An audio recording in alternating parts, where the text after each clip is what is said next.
Graça e paz, povo de Deus. Eu espero que vocês estejam bem. Nós vamos dar início a esse momento de sermão com a expectativa, crendo que você já vem praticando na sua casa antes desse período, orando, dedicando ao Senhor o seu coração, louvando, adorando a Ele, fazendo também a sua oração de confissão, até esse momento que nós teremos. Então, abra sua Bíblia comigo lá em Lucas, capítulo 18, do verso 9 ao 14. Nós vamos seguir falando hoje sobre a devoção do publicano, do cobrador de impostos. Enquanto você localiza aí, eu quero te avisar que a gente tinha conversado a respeito da possibilidade de retornarmos com o nosso culto público, né, com o prédio da igreja ou para o prédio da igreja, nesse primeiro domingo de outubro, mas por alguns detalhes, infelizmente, nós não conseguiremos. Então, estamos reagendando essa abertura para o segundo domingo de outubro. Aguarde com expectativa e crie o hábito de acessar o Instagram da nossa igreja, porque quando isso estiver de fato decidido, nós avisaremos ali. E além disso, é claro, ali a gente tem postado devocionais, textos para nossa reflexão, algumas interações. Agora nós vamos começar com algumas perguntas, quiz bíblico, né?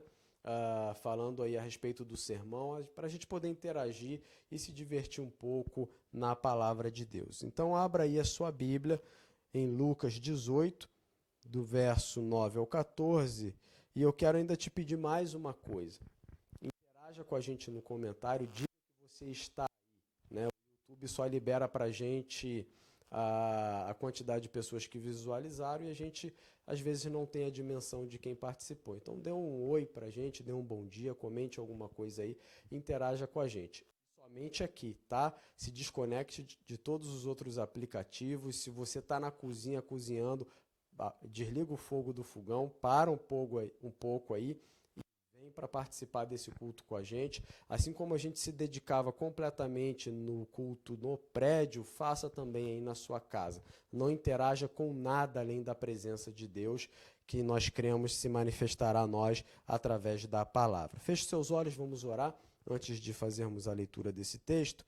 Senhor, nós nos voltamos a Ti, a Tua palavra, na expectativa de que o Senhor fale aos nossos corações. Nós estamos ansiosos, Deus, por tudo aquilo que o Senhor fará sobre as nossas vidas, porque cremos, Deus, que é assim que precisamos nos aproximar do Senhor, com a expectativa no Teu sobrenatural, com a expectativa na Tua ação potencial e extraordinária sobre as nossas vidas. Deus, fale conosco e que ao falar possamos ouvir diligentemente, Deus, e é claro, não somente crescer em conhecimento, mas te pedimos, Deus, para que através disso possamos sofrer transformação no nosso interior e nas nossas práticas. É o que nós te pedimos em Cristo Jesus, que na tua misericórdia e graça o Senhor nos conduza por esse momento de sermão.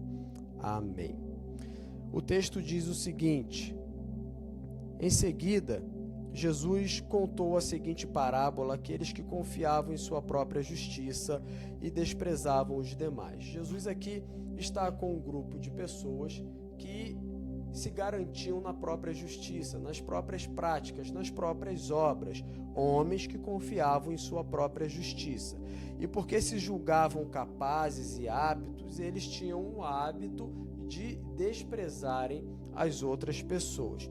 Então, para falar com esse grupo, Jesus usa a parábola. A parábola é colocar lado a lado. Jesus pega algo do cotidiano, da vivência, da rotina daquelas pessoas e coloca ao lado de princípios do reino de Deus, para que a partir desse exemplo, para que a partir dessa ilustração, aquele grupo pudesse então entender os princípios do reino de Deus. E aí Jesus segue, agora falando propriamente da parábola, lá no versículo 10, ele diz, contando a parábola: 2 homens foram ao templo. O templo, lugar de adoração, lugar da prática da devoção, e nós estamos falando a respeito de uma vida devocional ao longo desses meses. Então, esses homens foram ao templo, e não foram ao templo somente, aliás, não foram ao templo para dar um passeio, como turistas, mas foram ao templo para orar. A oração é uma das maneiras de praticarmos a devoção. A gente pode praticar a devoção através da adoração a Deus, através dos nossos recursos, na doação dos nossos recursos, e podemos praticar a devoção também através da oração, através da palavra, esqueci de dizer, meditando, lendo a palavra de Deus, e através da oração.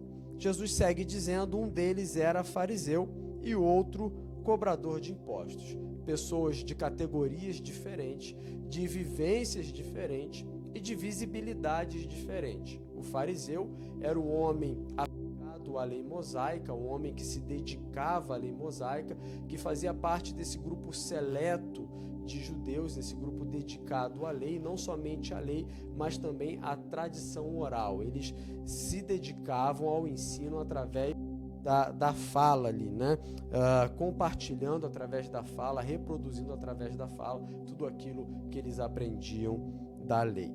E o outro homem, o cobrador de impostos. Então, se o fariseu era alguém perante a sociedade considerado justo, considerado santo, considerado fiel, considerado puro, o outro homem, o cobrador de impostos, era alguém que não era muito bem visto na sociedade. Ele servia ao Império Romano, como se, para facilitar um pouco o nosso entendimento, ele era alguém que era enviado pelo Império Romano para um determinado bairro daquele império, para arrecadar os impostos. E ele era mal visto porque normalmente o publicano, o cobrador de impostos, fraudava o império e fraudava também as outras pessoas. Ele retinha parte desses impostos. Então, Jesus coloca lado a lado aqui nessa parábola dois homens. Um que pela sociedade era considerado justo, era considerado bom, era considerado aceito, alguém que que era benquisto, vamos dizer, por causa da sua posição, por causa do grupo a quem ele pertencia, o grupo dos fariseus, e o outro homem, um homem não tão bem visto assim, um homem que era mal visto pela sociedade, considerado um pecador, alguém puro, alguém de práticas ilícitas. O texto segue dizendo, lá no versículo 11, que o fariseu, em pé, fazia uma oração. Esse homem, embora fosse prática dos judeus a oração de pé, esse homem se coloca de pé ali no templo na expectativa talvez de ser visto, e não somente isso, mas na expectativa de que as pessoas pudessem ouvir a oração que ele iria fazer. E Jesus segue dizendo a respeito da oração que ele fez, e a oração foi a seguinte: ele diz: eu te agradeço, Deus, eu te agradeço porque eu não sou como as demais pessoas, desonestas, pecadoras, adúlteras, e com certeza não sou como aquele cobrador de impostos. Esse homem inicia a oração com uma palavra de gratidão, dizendo: olha, Deus, eu vim aqui para te agradecer. Legítimo isso, não é verdade? E aí ele vai agradecer a Deus por quê? Ele diz: eu vim aqui te agradecer por quê? Porque eu não sou desonesto. Eu vou te agradecer porque eu não sou pecador, porque eu não sou adúltero, e com certeza eu não sou como aquele cobrador de impostos. Eu não sou como aquele que está ali. Eu jejuo 2 vezes por semana. Então, como alguém que aplicava com rigor a lei, esse homem ele vai além. Se a lei mosaica reclamava o jejum 1 vez por semana, ele está dizendo aqui na oração dele para Deus: olha, eu vou além do que a lei de Moisés pede. Eu vou além. E não somente isso, mas eu dou o dízimo de tudo que ganho. E Jesus segue dizendo que, no versículo 13, mas o cobrador de impostos ficou à distância e não tinha coragem nem de levantar os olhos para o céu enquanto orava. Ou seja, diferente do fariseu, o cobrador de impostos vai para um lugar mais oculto, um lugar mais recluso. Ele vai para um canto na expectativa de ali poder prestar a devoção dele a Deus. E por se entender pecador, talvez pela vergonha das suas práticas, talvez por entrar no espaço de prestação de culto público, onde homens se apresentavam como santos, como justos, como bons, como fiéis, como pessoas que não erravam, ele se sente envergonhado a ponto de nem mesmo conseguir elevar os olhos ao céu enquanto orava. Na parábola de Jesus, nós vemos dois homens diferentes. Um fariseu, judeu, respeitado pelo seu grau de importância na cultura judaica e aparentemente sem pecado. E nós vemos também um publicano, odiado por tentar lucrar de maneira ilícita, considerado pelo povo e por ele mesmo como sendo pecador. Ele diz: eu sou pecador, tem misericórdia de mim. Homens diferentes e em posições diferentes. E embora diferentes, esses homens eles têm algo em comum. Ambos vão ao templo para a prática da devoção. Ambos vão ao templo orar. Ambos tinham necessidades e expõem as suas necessidades na oração. Eles abrem a boca para exporem a sua necessidade. Um ergue a sua voz em agradecimento a Deus. O texto vai dizer, né, que o fariseu ora de pé, erguendo a sua voz em agradecimento a Deus, e o publicano no canto, envergonhado, entristecido, frustrado, ergue a sua voz para pedir alguma coisa a Deus. Quem seria justificado aqui? Quem seria justificado? Talvez se eu e você estivéssemos ali, ouvindo Jesus, né? Se nós estivéssemos ali no meio daqueles homens, ouvindo Jesus contar essa parábola, e Jesus perguntasse para mim, perguntasse para você, quem desses dois homens vocês acham que teve a sua oração respondida e foi justificado por Deus? E sem conhecer o final dessa parábola, talvez eu e você responderíamos, com certeza, o fariseu. Afinal de contas, ele era do povo escolhido de Deus. E não somente isso, mas ele fazia parte de um povo diferenciado, de um grupo diferenciado, de alguém que valorizava a lei, de alguém que dedicava tempo no estudo da lei, não só no estudo da lei, mas no ensino da lei também.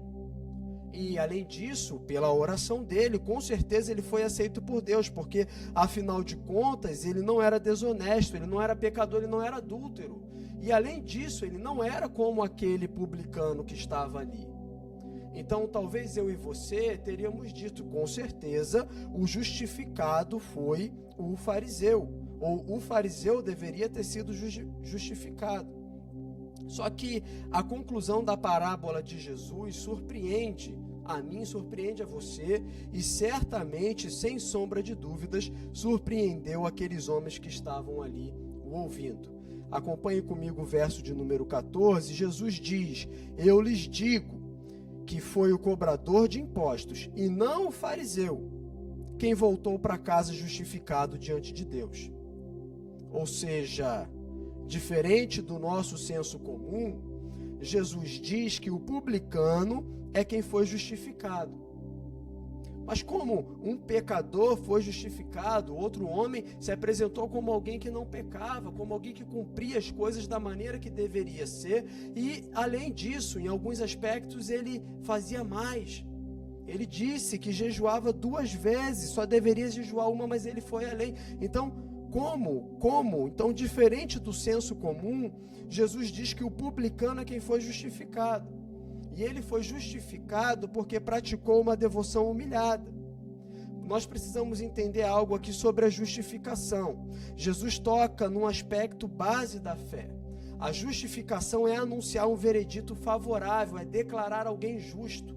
Quando você diz que alguém é justificado, você está dizendo que ele é justo, que ele é inocente, que ele já não tem mais culpa.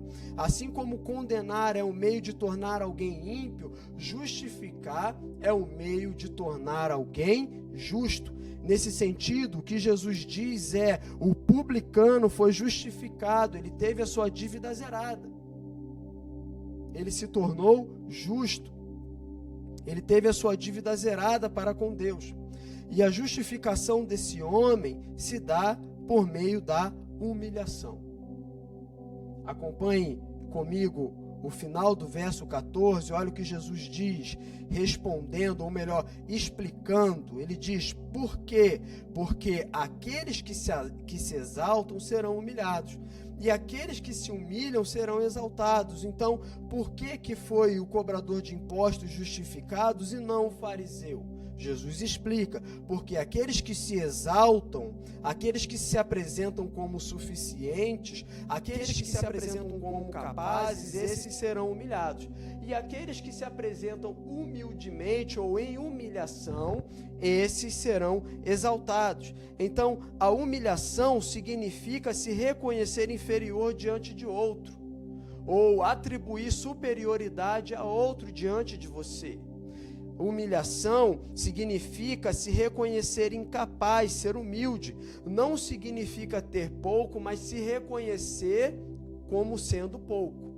Entende? Não tem nada a ver com o seu saldo bancário, com a roupa que você veste, com a quantidade de carros que você tem na garagem, ou se você tem um carro ou não, ou com o que você come no final de semana, em que restaurante você vai. A humilhação ou a humildade não tem a ver com ter pouco, não significa ter pouco, mas significa se reconhecer como pouco, ser pouco.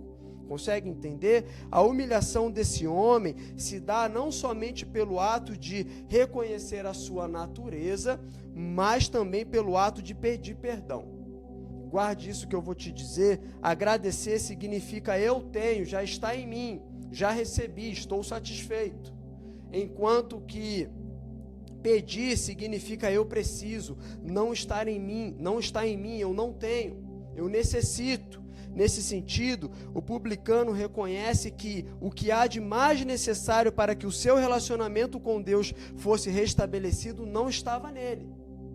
Aquilo que há de fundamental para que o relacionamento dele pudesse então ser restabelecido com Deus, não estava nele, ou seja, o perdão dos seus pecados está além das suas forças, está além da sua capacidade. Ele não se julga capaz, ele não se sente capaz de produzir aceitação por si só, ele não se sente capaz de produzir alguma coisa para que Deus então pudesse o aceitar, e isso lhe resulta em exaltação, isso lhe resulta em exaltação. Jesus diz, aqueles que se humilham serão exaltados.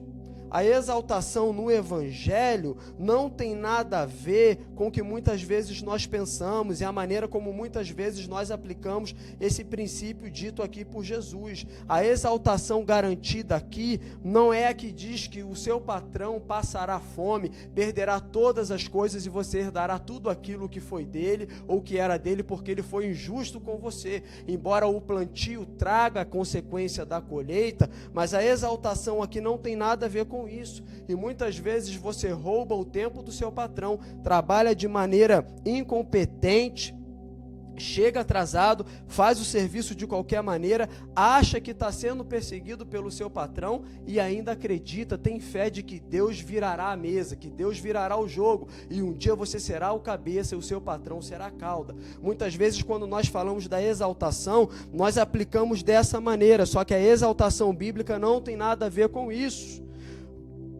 Não é a exaltação da Damares com o sabor de mel, que quem te viu passar na prova e não te ajudou, quando vê você na bênção vai se arrepender. Não é esse tipo de exaltação. Ser exaltado aqui é ser elevado à condição de aceito por Deus. Ele foi aceito porque foi justificado. Você consegue entender isso? Então eu repito, ser exaltado é ser elevado à condição de ser aceito por Deus, de aceito por Deus. Ele foi aceito, foi justificado pela graça. Graça mediante a fé que não vem de nós, não está em nós, não é produzida por nós, mas vem de Deus, está em Deus e é produzida pelo próprio Deus.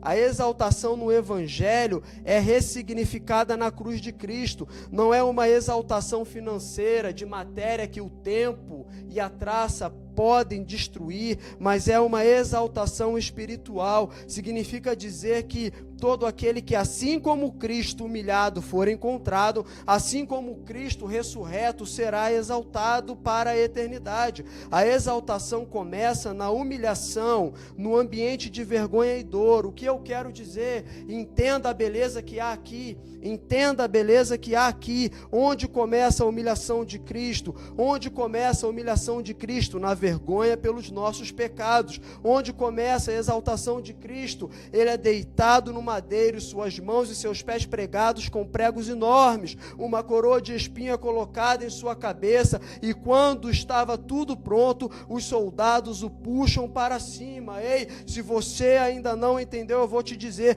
a exaltação de Cristo começa quando a cruz em que ele estava crucificado é posta de pé. Essa é a exaltação, essa é a exaltação a que Cristo está se referindo, dizendo que todo aquele que for humilhado, ou todo aquele que em humilhação se achegar a Deus, aqueles que se humilham serão exaltados. Mas talvez você diga, pastor, isso é loucura. Como pode alguém ser exaltado na cruz, um ambiente de vergonha e dor?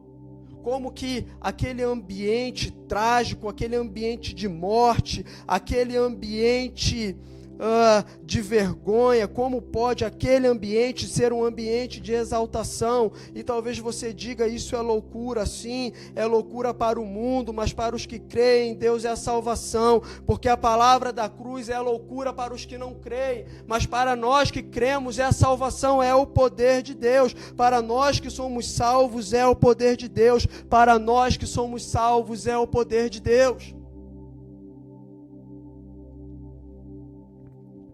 O que Jesus nos ensina com essa parábola? Existe um tipo de devoção rejeitada pelo próprio Deus, que é a devoção ou a ação de se aproximar de Deus baseado na própria justiça. O que Jesus está dizendo é: todo homem que se achar justo pelas suas próprias obras será rejeitado, ignorado por Deus. Por quê? Porque não há um justo sequer. Todos nós somos pecadores, não há o que eu faça, não há o que eu possa fazer, não há nada nesse mundo a não ser o próprio Cristo, não há nada em mim que me torne digno diante de Deus, que me torne aceito por Deus. Eu não sou capaz de produzir a justiça que Deus requer, isso não está em mim. A intenção de Jesus era ilustrar a diferença entre a falsa adoração e o verdadeiro arrependimento, era diferenciar os dois tipos de devoção. A devoção do fariseu, o fariseu se aproxima de Deus com base na sua própria justiça, achando que pela sua observância rigorosa à lei, ele seria aceito. Ele não tinha em mente orar, ele não tinha em mente se comunicar com Deus, ele ora para si mesmo, ele quer engrandecer a si mesmo através dessa oração. Ele é encontrado culpado porque, embora tivesse ido ao templo orar, não orou. Não há nenhuma oração em tudo que esse homem disse. A devoção do fariseu é rejeitada porque ele se aproxima de Deus dizendo: ei, eu vim aqui te agradecer, Deus, porque eu sou bom, porque eu não sou como as demais pessoas desonestas, porque eu não peco, eu não adultero, e com certeza eu não sou como aquele que está ali, como aquele pecador, como aquele publicano. Porque não fariseu? Porque toda oração que se firma na própria justiça, toda devoção que se firma na própria justiça e não na misericórdia de Deus é uma afronta direta a Jesus. Porque, em outras palavras, está dizendo: olha, não há necessidade de alguém para vir em meu lugar, não há necessidade que Deus me salve, eu sou capaz. E muitas vezes nós vivemos dessa maneira, desconsiderando completamente a obra de Cristo. porque o cobrador de impostos, porque na sua oração reconhece a sua insuficiência, porque na sua oração busca um Deus que salva. Quando ele diz, ser propício a mim, ou tem misericórdia de mim, ele está querendo dizer o seguinte: eu estou aqui oferecendo um sacrifício para obter o perdão pela minha culpa. O verbo propiciar é traduzido por expiar, é um sacrifício para se obter perdão pela culpa. Porque o publicano, porque a única preocupação dele era para com os próprios pecados. Diferente do fariseu, o publicano bate no peito, se declara, se reconhece: eu sou o pecador. A sua oração é de poucas palavras, mas de muito significado. Uma oração carregada de Deus, misericórdia, propiciação e perdão. O resultado disso, qual é o resultado disso? Quem pratica uma devoção arrogante será rejeitado, e quem pratica uma devoção humilhada será aceito. E quando Jesus fala de humilhação aqui, ele está apontando para o seu sacrifício substitutivo que viria a acontecer. Ou seja, a humilhação não é o exercício de introspecção ou um exercício meditativo de esvaziamento. A humilhação que Jesus está orientando aqui é entender que não podemos ser salvos pela nossa própria justiça. Mas a única maneira de alcançar essa justificação é pela justiça de Deus. E Jesus, o próprio Cristo, é a justiça de Deus. Ele está dizendo: pode o pior dos pecadores ser justificado quando entender que não é por ele, nem nele, mas é por mim e em mim.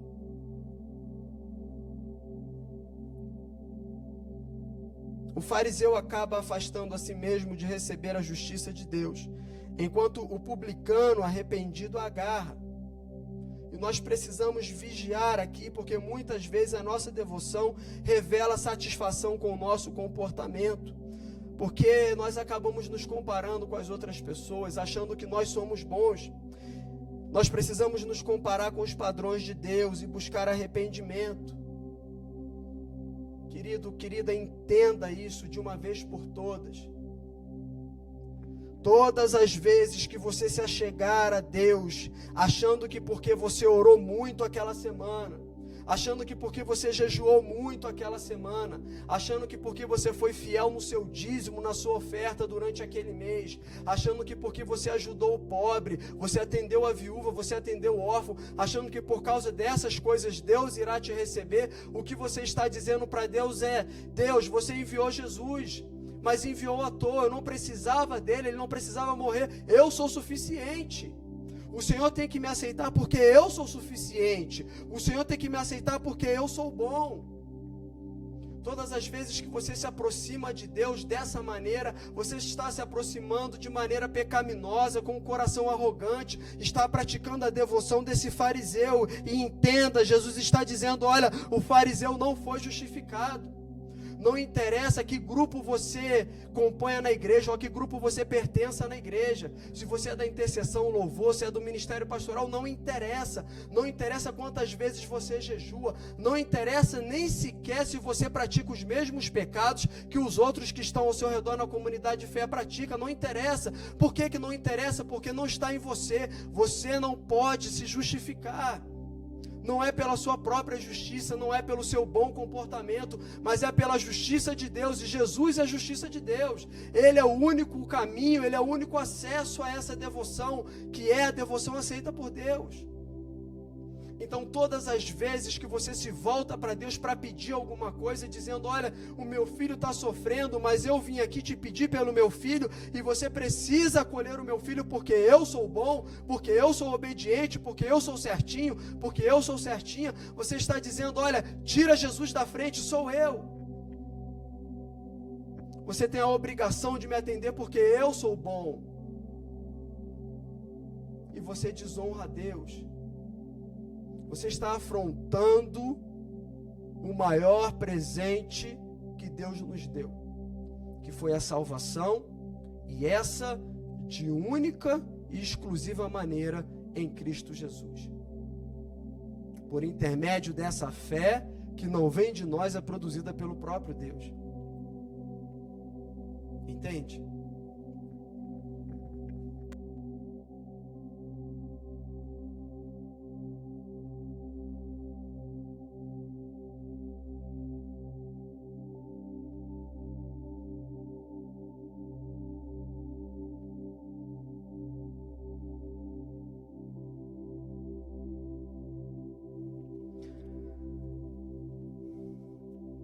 cristão, não ouse se aproximar de Deus com uma lista de condições, dizendo: olha, eu estou aqui porque eu posso, eu estou aqui porque eu mereço. Ainda que você vá a Deus oferecer uma oração legítima, uma oração de gratidão, uma ação de graças. E aqui, é claro, você pode aplicar também não somente a oração, mas às vezes que você vai em direção a Deus levando a sua oferta, levando o seu dízimo, e de repente, muitas vezes você se chega a Deus com o seu dízimo, dizendo: olha, eu estou aqui trazendo o meu dízimo porque eu trabalho muito, eu sou fiel no meu dízimo porque eu estudei muito e eu tenho muito dinheiro. Não ouse se aproximar de Deus dessa maneira. Não ouse se aproximar de Deus dessa maneira, porque você não será aceito. Pela sua própria justiça, você não será aceito. Você será rejeitado e ignorado por Deus. Entenda, Deus está disposto a justificar o pior dos pecadores por meio da graça, generosa graça em Cristo Jesus. Se você tem praticado esse tipo de devoção, a devoção do fariseu, eu tenho uma má notícia para você. Você está reclamando a condenação para a sua vida. Você está atraindo a condenação para a sua vida. Mas eu também tenho uma boa notícia para você, de que o mesmo Cristo que manifestou a sua graça naquele tempo em que ele pisou na terra, está vivo, reina e continua manifestando a sua graça sobre as nossas vidas hoje. Ele está me dando uma nova oportunidade, te dando uma nova oportunidade de corrigir, ou de sermos corrigidos por Ele, sofrermos essa correção na nossa rota e praticarmos uma devoção que é baseada na justiça de Cristo, não está em nós. E por isso nós nos aproximamos dele com humildade, entende? Porque não está em nós. Nós pedimos porque não está em nós. E por isso nós pedimos humildemente, dizendo: olha, eu necessito, eu careço, eu não tenho condições de praticar isso sozinho, de fazer isso sozinho. Então a má notícia é que se você está nesse caminho e permanecer nesse caminho, o fim da sua vida será o fim da vida do fariseu aqui, que ao se apresentar diante de Deus em oração no templo, se exaltando, ele foi humilhado, foi rebaixado. E a boa notícia é que em Cristo Jesus nós podemos então praticar a devoção do cobrador de impostos, nos reconhecendo como pecadores, reconhecendo que porque somos pecadores não temos condições de satisfazer o coração de Deus, a não ser que seja por algo exterior a nós. E esse algo hoje eu e você sabemos, é o próprio Cristo. Ele é o sacrifício substitutivo, é por intermédio dele. Então, feche os seus olhos, curve a sua cabeça, busque o arrependimento, busque verdade na sua oração. Pare de olhar as pessoas ao seu redor, pare de se comparar com as pessoas que estão à sua volta e comece a buscar o padrão de Deus para uma comparação. E você vai se dar conta de que todas as vezes que você se comparar com o padrão de Deus, com o padrão estabelecido pelo próprio Deus, uma humildade genuína será lançada sobre o teu coração, surgirá no teu coração, porque você vai entender que o padrão de Deus é definido da seguinte maneira: somente Ele é santo, somente Ele é bom, somente Ele é perfeito. E nós que estamos nesse plano, estamos todos na condição de pecadores, carecemos da graça de Deus. Feche seus olhos, curve a sua cabeça. Deus não está em nós, está no Senhor. Não está em nós, está no Senhor. Embora haja a nossa parte a ser feita, essa parte não é para ser praticada como o fariseu praticou. Uma lista de afazeres que cumprimos, uma lista de satisfação própria. Mas devemos então ser orientados na prática do publicano, do cobrador de impostos, reconhecendo a nossa insuficiência, reconhecendo a condição do nosso coração. Sim, somos pecadores, Deus, e clamando ao Senhor o perdão pelos nossos pecados.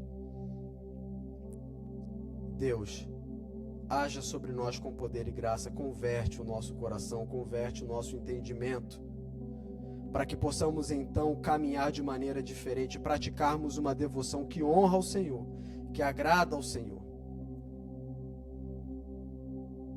Nós cremos, Deus, nós cremos e declaramos isso aqui, que é pelo Senhor. É pelo Senhor, único e exclusivamente pelo Senhor. O Senhor é o caminho e nós queremos ter acesso a esse caminho. E sabemos que o acesso é pela fé. E essa fé também não está em nós, Deus. Nem mesmo a fé nós somos capazes de produzir. E por isso o Senhor coloca a fé como condição, Deus. Porque essa também não é produzida por nós, mas é produzida pelo Senhor. Então produza em nós essa fé para acreditar, para praticar, para viver, Deus, a devoção que honra e agrada o Teu santo nome. Em nome de Jesus nós oramos. Amém. Amém? Busque a correção. A correção está aqui. Busque o arrependimento. E ele será gerado no seu coração. Eu quero impetrar a bênção sobre a sua vida, sobre a sua casa. Ainda abra suas mãos e feche os seus olhos. Se você ainda não abriu, né? Ainda com seus olhos fechados, era o que eu iria dizer. Mas se já abriu os olhos, feche seus olhos novamente.